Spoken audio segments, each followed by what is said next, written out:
The World Adventurers Club bids you welcome. You are invited to join an informal gathering of this international organization whose members have explored all the strange lands of the earth, from the Russian steppes to Madagascar.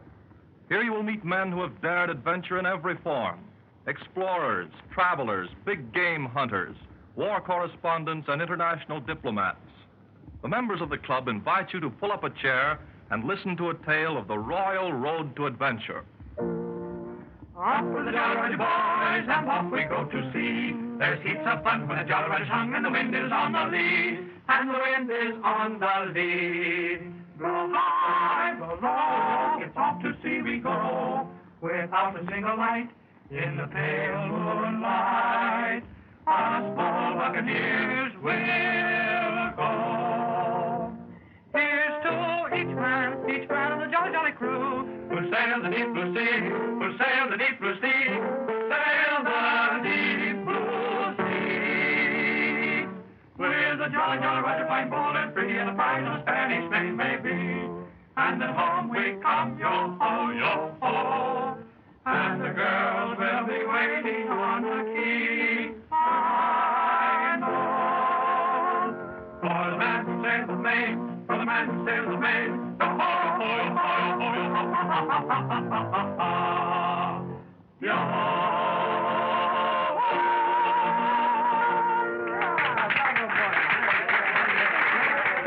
Oh, Dr. Roberts, have you met Mr. Nelson? I think not. How do you do, sir? How do you do, Doctor? Our friend Nelson joined the club while you were away on your last expedition, Doctor. Oh, is that so? Yes. I've heard of that expedition in New Guinea, wasn't it?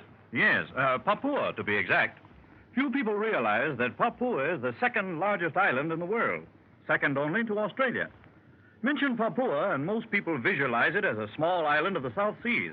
Instead, it's an immense place of bush and jungles and mountains. It's due north of Australia and just below the equator.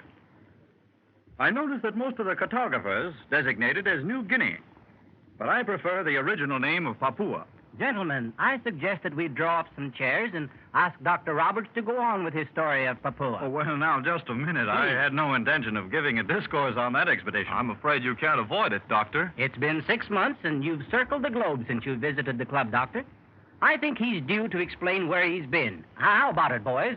That's right. It's up to you, Doctor. Come on, Doctor, please. Now, give an account of yourself. Well, gentlemen, this is very impromptu, but if you do want to hear about Papua, I can tell you some things that'll make your hair stand on end.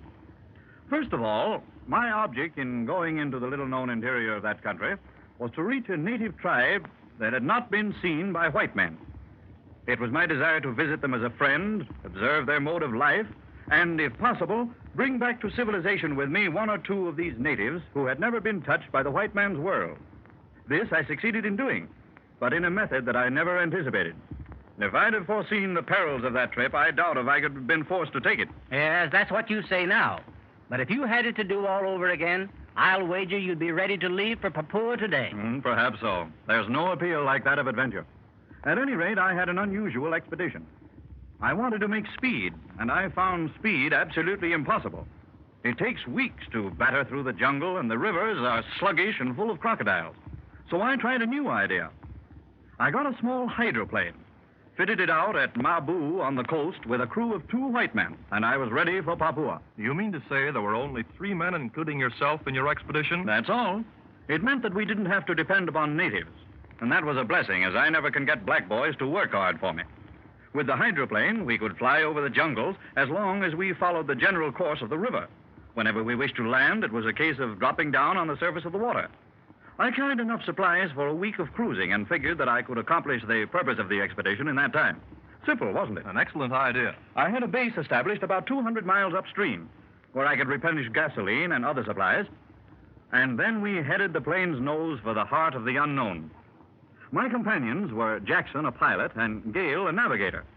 For hours, we flew over an impassable jungle, always keeping within sight of a broad river in case we had to make an emergency landing. Several times we dropped down at villages. They had never seen an airplane before, and most of these natives were panic-stricken.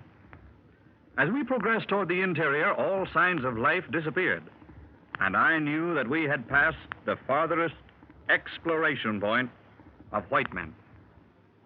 To look down upon a land that no man of your race has ever seen before is a thrill, gentlemen, that cannot be described, but must be experienced. That must be a moment that comes once in a lifetime. And, of course, you had no idea what you might encounter. A tropical storm would have been mighty dangerous. Well, we were very lucky. After 8 hours of flying, we saw a huge native village below us. We circled the place and decided to risk a landing.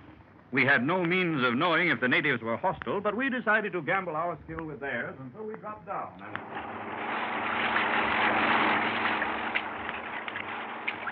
Nicely done, Gale. Now, let's taxi up there to what appears to be the landing place for the native dugout. Yes, sir. I don't think those natives are hostile, Dr. Roberts. Neither do I, sir. But I wish they showed a little more fear. They certainly don't run for their lives the way most of them did. I'll call off the engine, sir, and bring her to by that large dugout. That's right. Don't get too close to shore. Look at them. They're all crowding down to meet us. They're yelling something. Listen.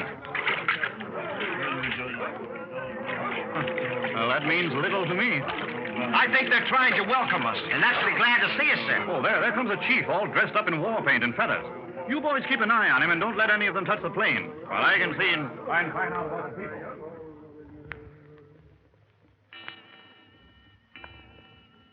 Could you speak their language, Doctor? No, and I won't bore you, gentlemen, with the tedious procedure of trying to converse with those natives.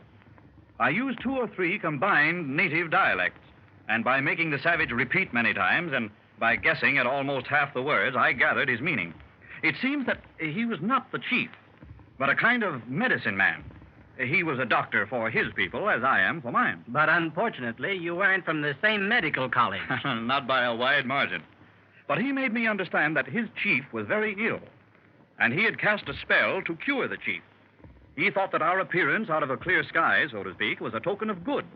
He thought I had come to cure his chief, and he told the village that. Oh, so that's why they weren't antagonistic. Exactly.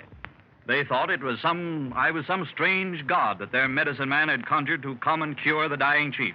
I was really a guest of honor. And did you visit the stricken chief, Doctor? I had to. There was no alternative. I left Gale with the plane, and Jackson and I went ashore. One look at the chief, and I knew he was a goner. It was beyond the power of medicine to save him. But I couldn't leave the village without incurring the natives' anger, so we spent the night ashore. I had Gale moor the plane securely, and the 3 of us were given a crude kind of a hut in the middle of the village. Well, so far, so good. I would say that luck was with you. So I hoped. But in the middle of the night, a terrible pandemonium broke out. There was yelling and screaming and drum beating, and we didn't know what to make of it. The medicine man appeared and motioned for us to follow him. He led us to a large elliptical hut, and we followed him inside. At first, I couldn't see much, but gradually I became aware of the contents of that awful hut. It was lined with thousands of human heads, all grinning or shrunken and distorted in the most horrible grimaces, as if they had died in terrible agony. Great Scott.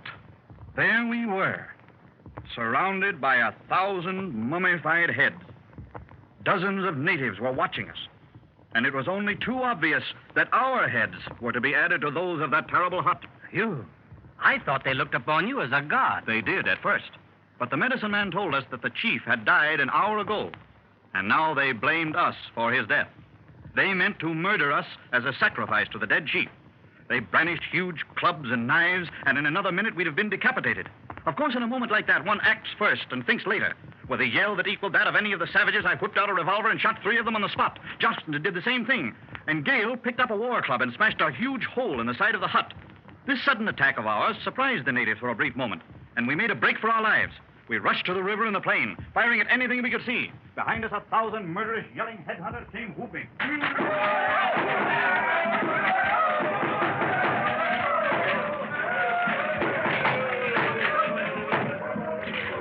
This way, men. Here's the river. They're right behind us. Look, the plane's gone. We've lost the plane. It's gone. What? They've cut the plane adrift. We're done for. We can't escape. Oh, they must have sunk it. Swim in. Plunge into the river. We haven't a chance if we stay on the bank. Follow me. Look down the stream. That's it. It's a plane. Somebody's on it. Natives trying to wreck it. After them. Come on, men. We must save that plane or die. They're smashing. Here, grab that rope. They're trying to get away. I got one fellow. Find it in a control seat. Come over, Jackson. I think we break the motor. Try again. Oh, there'll be orders in a minute. Hurry. We're off. She works. She works. Downstream. Down flat word. Here we come. Get her clear, Gale, and get her away fast. If you ever took off in your life, do it now.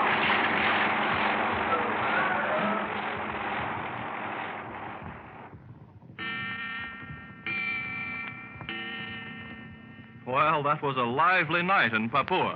That would be enough to last me a lifetime. We were all pretty scared, but we didn't have time to think about it. I'd say it was the most thrilling experience in my career. And in spite of our hurried exit, the expedition was successful. You remember I told you I wanted to bring one of the savages back to civilization with me? Yes? Well, I did. One of those who was trying to wreck the plane didn't get off in time. We were up in the air, and I hauled him on board and took him back to civilization as Exhibit A of a trip I shall never forget. Well, Dr. Roberts, that's a story I shall never forget. Nor I. Oh, it's an episode that might have happened to anyone. A dozen members of this club might tell a better story. I doubt it. But nevertheless, I don't intend to be absent at the next meeting. It's up to Jack Palmer to tell the next adventure story. Yes, Jack, you're next. You're going to tell us what you've been doing in China for the last 2 years. And that is going to be a story. The mighty jungle lord comes with a flashing sword, crashing on footsteps of thunder, thunder. Through this cathedral vast, there rings a trumpet blast, and all of nature pauses to wonder. Oh, swiftly the little fleeting deer leap at the sound of following feet, leaping to fly, fearing to die.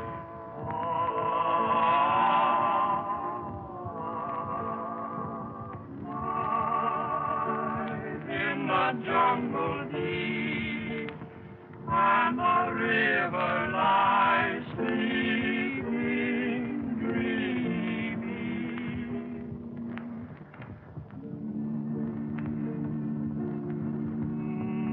And as we say goodbye, the World Adventurers Club invites you to come to another meeting and hear one of its members tell of his strange adventures in strange lands.